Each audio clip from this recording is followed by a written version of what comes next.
À l'occasion du 100e anniversaire de la naissance de Gilles Hainaut, voici une de ses proses intitulée Les Insulaires, publiée aux éditions Sémaphore.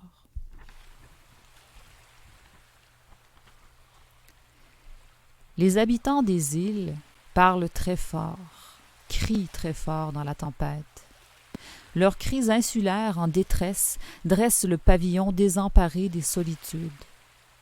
Leurs cris de corail durcis par la distance s'entrelacent dans l'air tendu d'une densité pareille aux profondeurs sous-marines.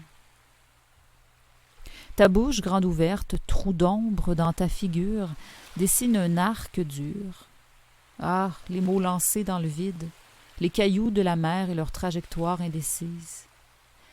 Les îles sont éloignées.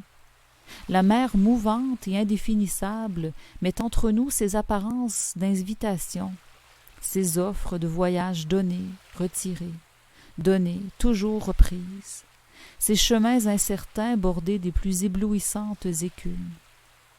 Les mots ne sont pas des oiseaux, et la distance et le vent nous sont ennemis. Que ma bouche vigoureusement modèle des paroles ailées, que mon souffle anime cette glaise, sans quoi, que deviendrais-je? Les oies sauvages, dans leur transmigration sûre, relient les continents de leur arc-en-ciel. Mais quel mot magique, orienté vers toi, mon ami, franchira l'espace interstellaire qui nous sépare? Avant ce jour, des silences innombrables battront de l'aile. Les habitants des îles parlent très fort, crient très fort. Au bord de la plage déserte où viennent choir des avalanches de rumeurs, leur bouche d'ombre profère des cris ensevelis, à jamais inconnaissables.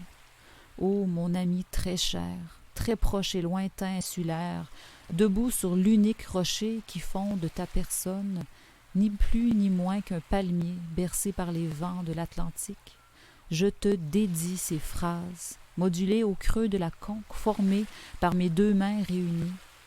Si tu dis qu'elles sont bizarres, c'est que la voix l'est aussi, c'est qu'il n'est rien de plus bizarre que la parole humaine et que les mots sont nouveaux chaque fois qu'on les profère.